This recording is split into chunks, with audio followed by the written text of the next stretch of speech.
Leo tutaangalia dawa za kifua kikuu. Tutajifunza aina zake na jinsi zinavyofanya kazi mwilini. Kwanza, tuna dawa za mstari wa kwanza. Hizi ndizo dawa kuu za kutibu kifua kikuu. Dawa muhimu hapa ni isoniazidi, rifampicini, ethambutol na pyrazinamide. Isoniazidi na rifampicini ni kama Batman na Robin. Isoniazidi inazuia utengenezaji wa mycolic acid kwenye ukuta wa seli ya bakteria, wakati rifampicini inazuia utengenezaji wa RNA. Ethambutol na pyrazinamide hufanya kazi pamoja kwa kulenga ukuta wa seli ya bakteria na kupunguza kasi ya utengenezaji wa protini. Pili, tuna dawa za mstari wa pili. Hizi hutumika pale dawa za mstari wa kwanza zinaposhindwa kufanya kazi. Fikiria hizi kama timu ya akiba.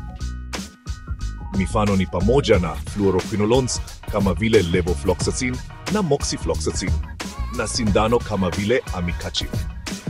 Fluoroquinolones huingilia utengenezaji wa DNA ya bakteria, wakati amikacin hushikamana na ribosomu ya bakteria na hivyo huvuruga utengenezaji wa protini. Mwisho, tuna dawa za mstari wa tatu. Hizi hazitumiki sana, lakini ni muhimu katika visa vya kifua kikuu sugu. Dawa kama linezolid na bedaquiline ziko katika kundi hili. Linezolid huzuia utengenezaji wa protini ya bakteria na bedaquiline huharibu utengenezaji wa nishati katika bakteria ya kifua kikuu. Kumbuka, mchanganyiko sahihi wa dawa hizi ni muhimu kwa matibabu yenye ufanisi.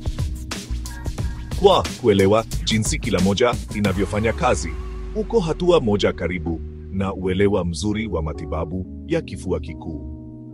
Endelea kufuatilia kwa maarifa zaidi ya kitiba.